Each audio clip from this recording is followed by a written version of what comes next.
Hello and welcome to today's video about the OSI model.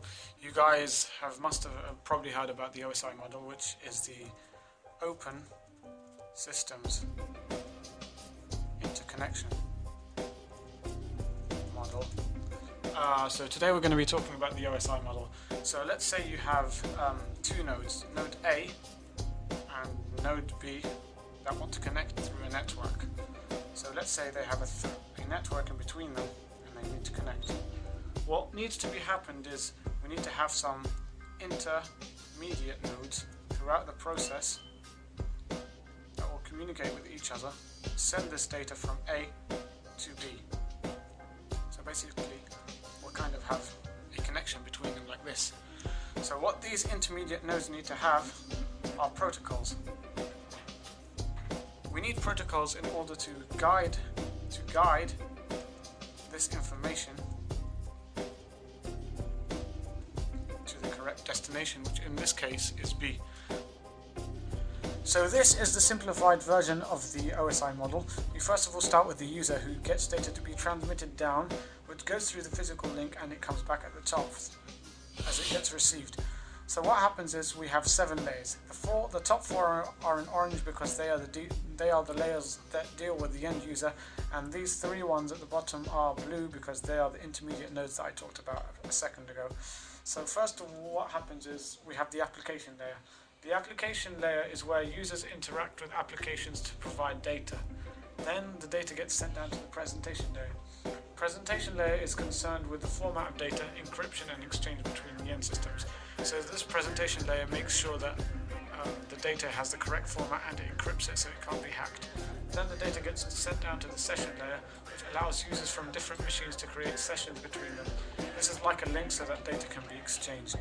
Also, for example, if someone wants to do a Skype call, for example, it makes sure that the audio stream and the video stream are both synced together, so they come out as one thing.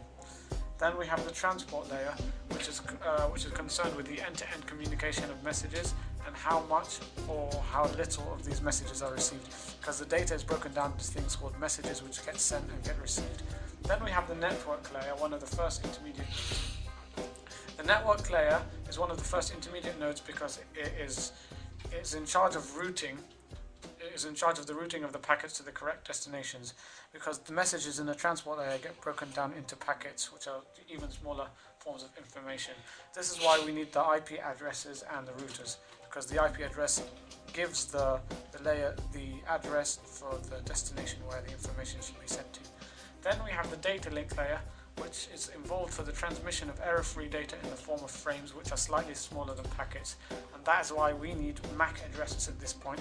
And then we have finally the physical layer, which is involved for the transmission of raw bits over the communication link through cabling. Basically, it breaks down the frames in the data layer into raw bits, which are 1s and 0s, which is machine code, which is otherwise known as binary, and that then gets sent through the physical link, which is usually cabling, wiring, whatever it is, and then the data gets received. Then for the user to actually see the data, the whole process has to be repeated, and it gets repeated but the opposite way around, so at the end the encryption gets removed and the application finally receives the information and it can be seen on the screen. So that is the 7 layers. Those are the 7 layers of OSI. Those should be fairly simple to understand, and they usually are used for a client or for someone who wants to investigate a problem in a network. These 7 layers are where he should look for the problem. So if he knows that a flashing light is the back of a router, that means there's no physical layer problem because the light is flashing, so the cabling is working.